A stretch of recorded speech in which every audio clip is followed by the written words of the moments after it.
Hello, good day, it's me, Andy, talking really. Flipping heck, you haven't even got the video finished uploading. And there's an update to the story. Remember the story I've just done? The 20 quid a week uplift that they said was only for working people. I know.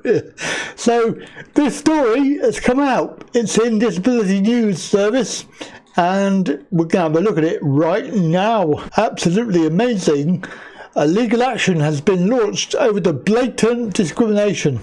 This is a 20 quid a week uplift for universal credit that we don't get because we are on legacy benefits. Let's have a listen to the story then, shall we?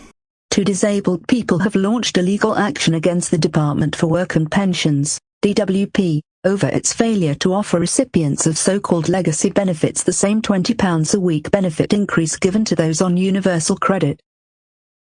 They and hundreds of thousands of other disabled people were outraged when Chancellor Rishi again failed to provide them with the same benefit uplift that was first handed to universal credit claimants at the start of the pandemic last March.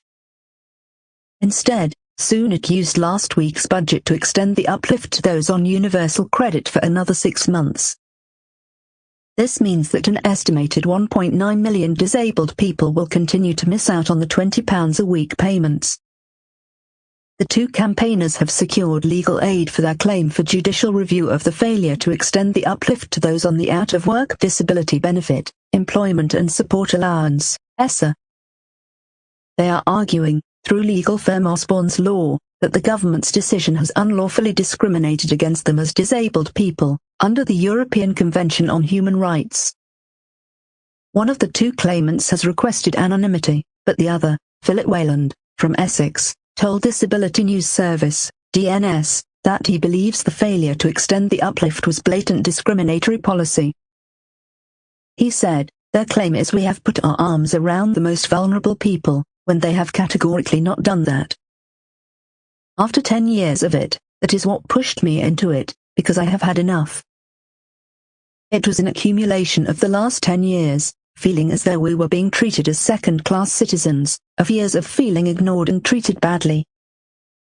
He said he believed that the government was deliberately withholding the uplift from disabled people to try to force them to move on to universal credit and its stricter regime of conditions and sanctions. Wayland, who has been receiving ESSA for the last 10 years, is set to receive an annual inflation-linked increase of just 65p a week in his ESSA next month. Both the Commons Work and Pensions Committee and DWP's own Social Security Advisory Committee have called on DWP to extend the uplift to those on legacy benefits. And last week, as part of its #20MORE4ALL campaign, Disabled People Against Cuts delivered mailbags full of the testimonies of disabled people to DWP, the Treasury and 10 Downing Street, describing the financial struggles they had faced during the pandemic. Many of them wrote of their soaring food costs, including the extra costs of needing to have food delivered during the pandemic, and how they have to choose between eating and heating. One said, "I would be able to bathe more and have my heating on, and be able to eat 3 times a day instead of 2 times. Another said simply, "On chemo. Need to eat properly." Wayland said he was appalled when he heard Therese Coffey, the Work and Pensions Secretary, tell an MP this week that she did not even ask Sunak to extend the uplift to those on legacy benefits. Coffey told the SNP's Marion Fellows to encourage people on legacy benefits to go to independent benefits calculators to see whether they would automatically be better off under universal credit, UC, rather than waiting to be moved across to UC by DWP in the next few years. Early in the crisis, Coffey had argued that extending the uplift to those on legacy benefits like ESSA and job seekers allowance would risk the safety and the stability of the benefit system. Only last week, DNS reported how it was branded vexatious by DWP for trying to secure a key unpublished document that could finally show how many disabled people are expected to lose out in the move to universal credit.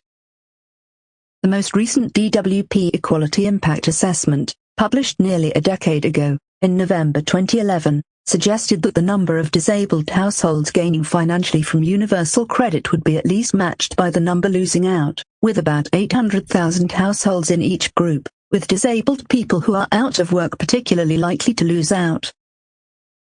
By noon today, Thursday, the Treasury had still not been able to explain last week's decision not to extend the uplift to those on legacy benefits.